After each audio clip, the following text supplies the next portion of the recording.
Welcome back to Outdoors with Larry Ray on 790 The Bet. Brought to you proudly by the Tennessee Wildlife Resources Agency and Wally Hatchett's Comfort Food and Drinks at 6439 Summer Avenue. Hey, welcome back to Outdoors with Larry Ray.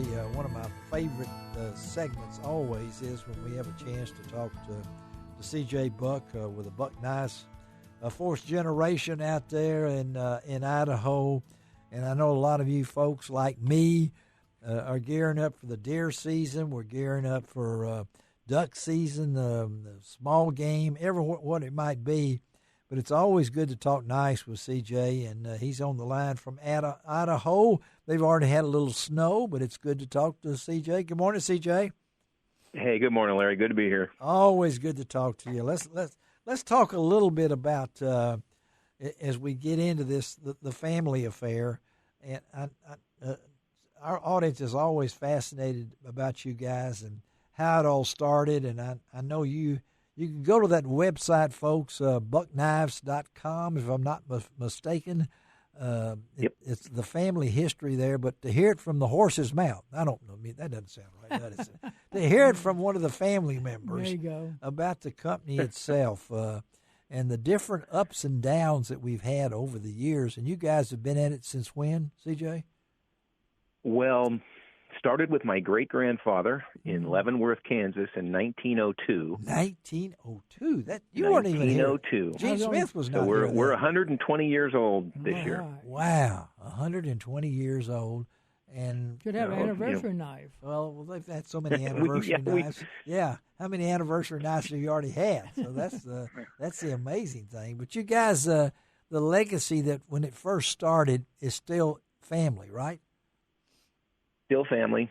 So my great-grandfather absolutely believed in, straight lines, pragmatic design, yes, form following function, utility, no gimmicks, and he just guaranteed whatever he did for life. So if any of his customers had a problem, he'd fix it, he'd give them a new one, or he'd give them their money back. And so when he moved in with my grandfather in 1945, when their health, so Hoyt and Daisy, their health was starting to fail. Yeah. My grandfather had been in the Navy, got in San Diego.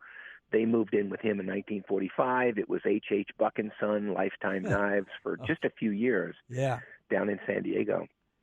But that was what they followed, that customer satisfaction. I mean, it's kind of a Christian foundation, but it's just customer satisfaction. And it was more unique then.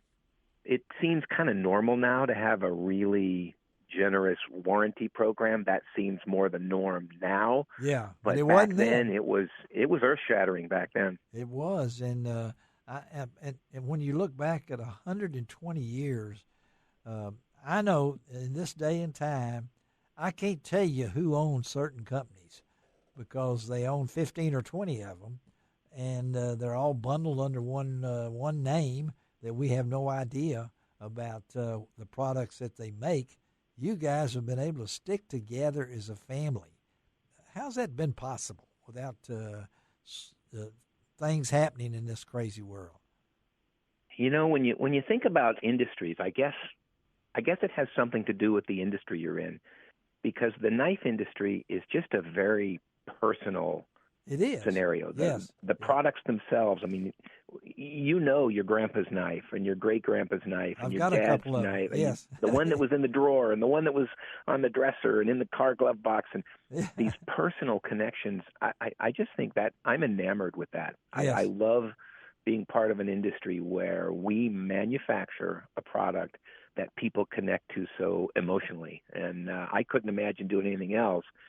So when you think about multi-generations and how tempting it is to, sell your company and put $1 million in your pocket or whatever, and this happens, just not interested.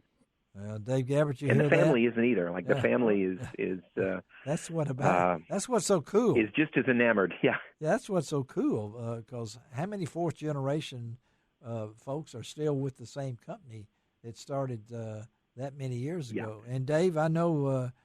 Gabbert, you are familiar with Buck Knives and know that tradition, right? So. Oh yeah, I've got got several. Probably Several. got several. Oh, he loves that. CJ Well, Luzzle's got several. You know, I do. I do. I like people that own several knives. Several, yeah. I've lost probably, several. You know, that's passed on down through my family. You know, some of my relatives and stuff, they're old buck knives. You know, probably, you know, got some. They always, you know, you always had a pocket knife with you. And, yes, you do. Yes, yeah, I but, have.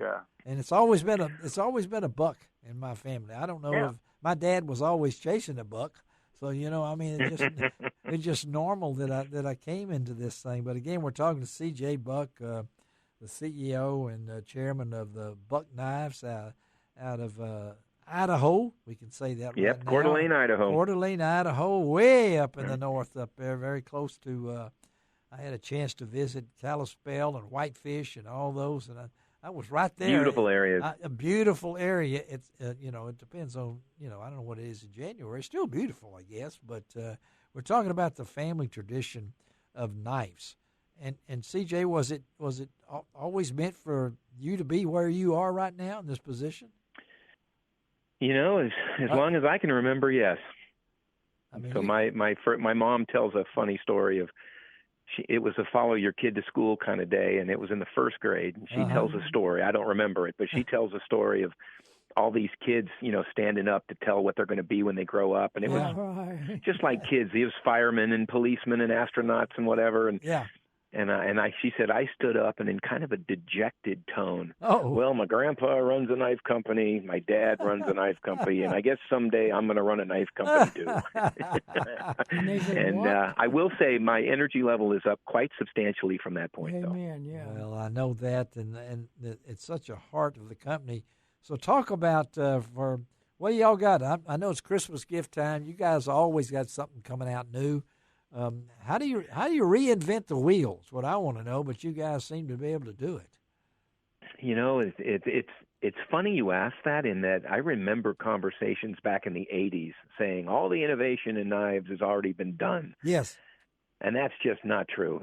You know, the custom knife makers, or anytime you interact with customers, you are always prompted with ideas to make it better, whether it's how easy it is to deploy, or making a folder smoother to, you know, smoother action for a folding knife, or a better sheath design, or something that wears better on your belt, or something that fits in a you know, better in your backpack. Like, there's just all kinds of. It's a never-ending fun. That sounds amazing. Thing to do to come up with some new innovative way, and you only get that by interacting with customers, which I thoroughly enjoy. You doing. do, yeah. But I got to admit, now I'm looking at my little buck here. I don't know how many little bucks have been sold over the years, you know, but this is precious to me. You know, when I get up in the morning and that goes in my pocket right away. Now, it may end up in the washer 3 or 4 times. It's probably the cleanest little buck knife ever, but it still remains a seller. And somebody was telling me. Yeah, my dad said a buck knife always stays sharp. Longer.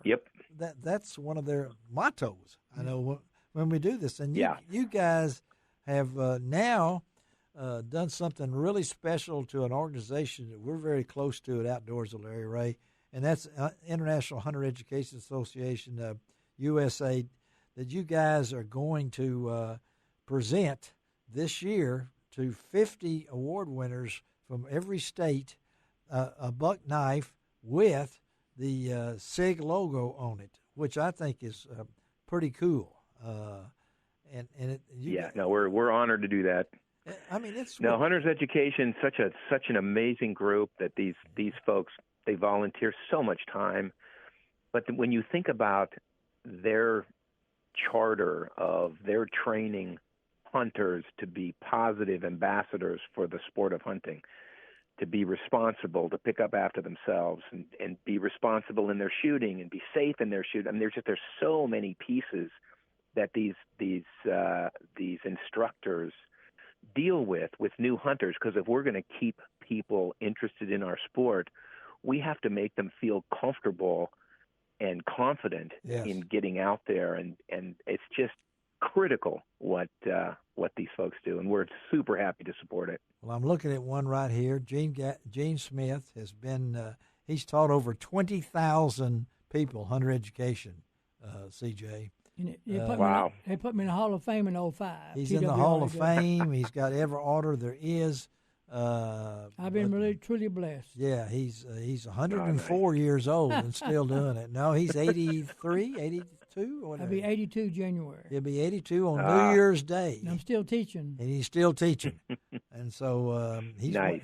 He's one of those guys that you spoke at right there and doing that. Again, we're talking to C.J. Buck, Buck Knives, and it's 120 years of doing this, but we always appreciate, C.J., you being with us. I know it's early in Idaho, but that's okay. When we get through talking, the little buck knife will go back in my pocket, and it'll be with me as long as I'm still kicking here, which maybe never know. Don't they make hatchets too? Yep. They make hatchets We too? do. They do make hatchets. We do. He's a hatchet thrower. That's why he's asking that. So, yeah. I've got one. Yeah. Well, I love doing that. Yeah. That's just fun. Well, that's him. He can split hairs. I'm not sure which, when it comes down to it. But thank you, man. Dave, you have a question for CJ. We got a couple of minutes here. And well, it's like Gene said. I never knew a buck knife that didn't keep an edge. Amen. Yes. And, Yep. And one of them little ones, I got it somewhere when I was growing up and doing a lot of squirrel hunting. Yeah. And, stuff. I love that little buck knife, that little bitty blade, to skin that squirrel, the hairless method. Yep. That's probably a lot of people don't know how to do. Yeah. And, well, no, I will tell you, when you guys talk, you've mentioned edge retention a couple times, but yes. that so much of that is about heat treat, and that is something that one of the few companies that internalized our own heat treat process back in the late 60s, early 70s. We've been doing our own heat treat for a very long time, and that's we don't switch steels back and forth. We we get to know a steel. Yes. We stick with it. We know how to heat treat it properly, and we make sure it just holds a darn good edge. Well, we appreciate you. I know the only thing I didn't like about Sergeant York with Gary Cooper, he was whittling with somebody else's knife. Yeah. That was not a buck knife in his hand right there. Hey, CJ, thank you, ma'am, as always, for being on Outdoors with Larry Ray. Thank you for your support for this radio show for many, many years and friendship, and hope you have a great weekend, okay, ma'am? All right? Always a pleasure. Thank you, sir. Okay, thank you, CJ Buck. Let's take a break on Outdoors with Larry Ray. We'll be right back.